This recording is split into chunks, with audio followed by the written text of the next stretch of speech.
Bonjour Benjamin. Salut Marc. C'est quoi le but de cette vidéo?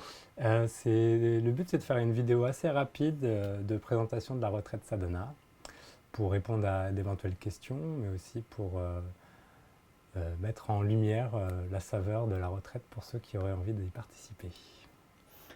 Alors j'ai une première question. Qu'est-ce que ça veut dire sadhana?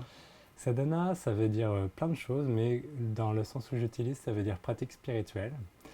Et la pratique spirituelle est encombrée de plein de concepts et qui sont souvent bloquants en fait pour ceux qui ont envie de s'y adonner.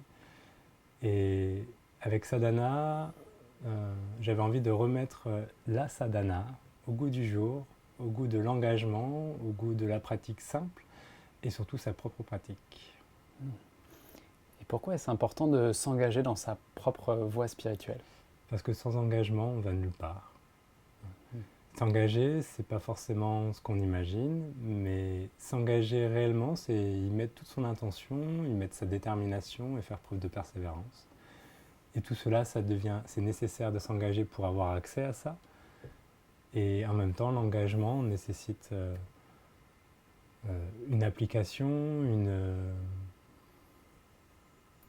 le fait de se dédier à dans la pratique spirituelle. Et s'engager fait déjà une grosse partie du chemin.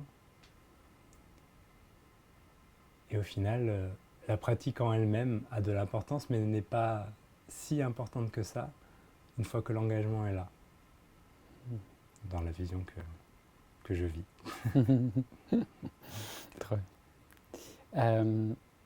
Qu'est-ce que cette retraite peut m'apporter dans ma vie de tous les jours?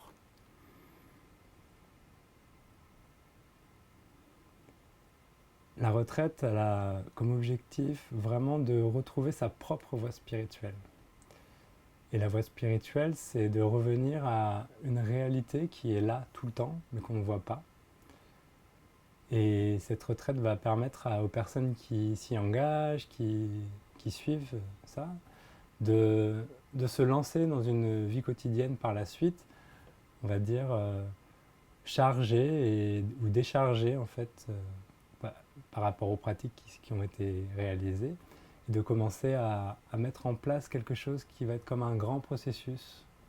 Donc ça va transformer la vie quotidienne sur beaucoup de choses. Quoi, je ne sais pas. Ça va dépendre de chacun. Mais ce qui est sûr, c'est que c'est jamais anodin de s'engager dans une voie spirituelle, dans sa propre voie spirituelle. Ça vient répondre à un besoin fondamental qui est là en chacun de nous, qui nous rappelle sans cesse. Et y répondre, c'est se retrouver comme dans le courant de la rivière, de cesser de lutter contre ce courant et de se laisser porter enfin. Ça soulage beaucoup, ça apporte un certain bonheur, même si ça ne nous emmène pas forcément dans des endroits faciles. Mais ça vient vraiment mettre en lumière ce qui est au plus profond de nous-mêmes. Et l'aboutissement de tout cela, c'est la reconnaissance de qui nous sommes vraiment. Notre véritable nature, si on peut dire aussi. Être.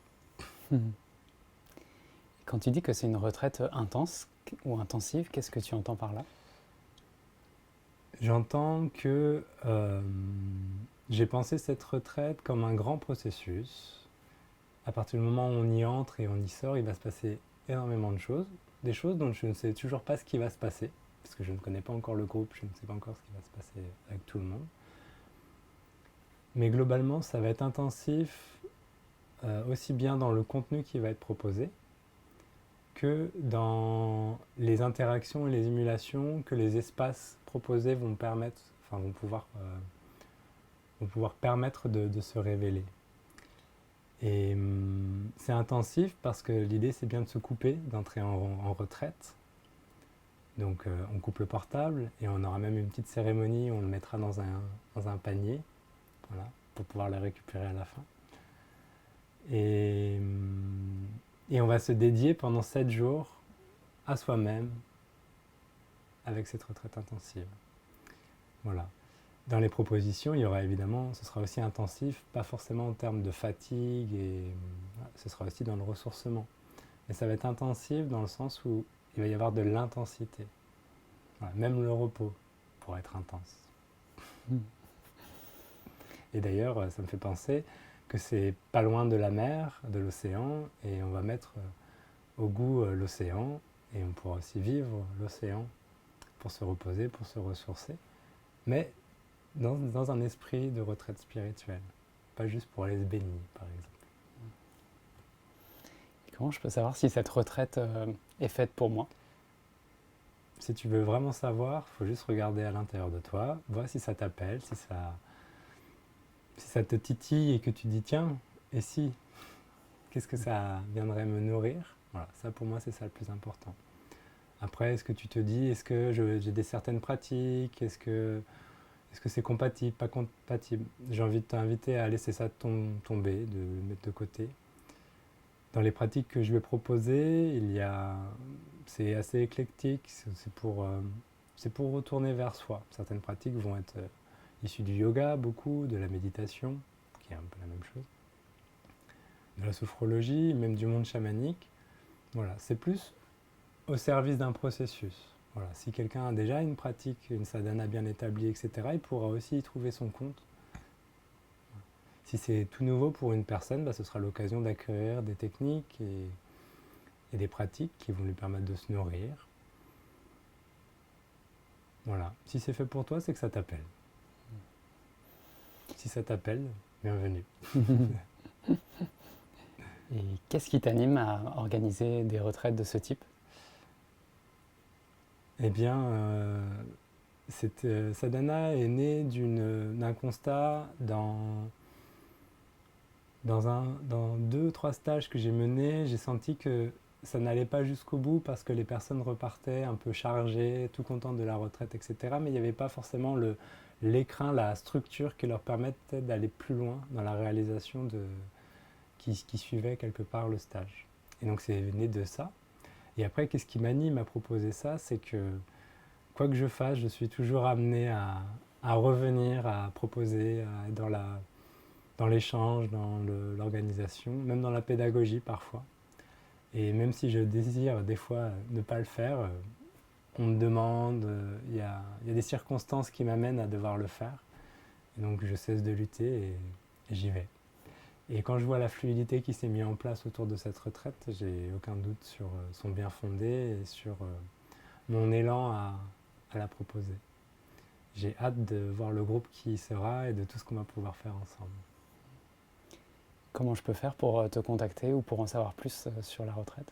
Et bien sur le site internet sophroariège.com, il y a toutes les informations sur la retraite sadhana. Notamment une information importante qui est que la retraite est en participation consciente. Et la participation consciente, c'est quelque chose qui me tient très très à cœur, qui se rapproche le plus pour moi du don, tout en étant, on va dire, conscient collectivement de porter un événement et que dans le partage. Voilà. Et cette participation consciente peut être déstabilisante pour certains, mais ça fait partie intégrante de la retraite. Même la participation financière est à une dimension de pratique spirituelle. Voilà. Et il suffit juste d'aller voir, et s'il y a besoin d'informations, ne pas hésiter, il y a mon numéro de téléphone et mon mail, me contacter, je serai ravi de répondre à toutes les questions. D'accord. Et les dates et le lieu? Alors le lieu, c'est sur la presqu'île de Crozon en Bretagne, donc un endroit avec la mer bleu-azur. Voilà. On a un manoir qui s'appelle le manoir de Gerver qui est totalement réservé pour l'espace de la retraite. C'est un petit endroit avec vraiment beaucoup beaucoup d'arbres, en plein cœur de la campagne crozonnaise. Et les dates, c'est la 3e semaine d'août, du 16 au 22 août 2021. Voilà. Ça démarre le 16 avant le déjeuner et ça se termine en début d'après-midi le dimanche. Et on est accueilli par l'équipe. Bon, pour l'instant, l'équipe, c'est moi. Mais il y a une personne ou deux, ça va dépendre du nombre de personnes qui seront présentes, de participants. Et il y aura une équipe aussi qui sera en charge de toute la côté logistique et surtout de nous préparer des bons repas. Et les repas sont aussi intégrés directement dans la retraite spirituelle et vont être préparés en fonction des besoins le menu va être aussi préparé en fonction des besoins et des nécessités des participants sur la retraite. Voilà, en termes de légèreté, de type d'alimentation, et ça va être une co-construction pour qu'il y ait vraiment une démarche holistique. Voilà. Et les personnes qui seront à la cuisine sont de très bons cuisiniers professionnels qui ont aussi une approche allant dans l'alimentation vivante. Et donc il y aura une dominante alimentation vivante, mais qui s'adaptera aussi à tout le monde. D'accord. Merci beaucoup. Merci Marc.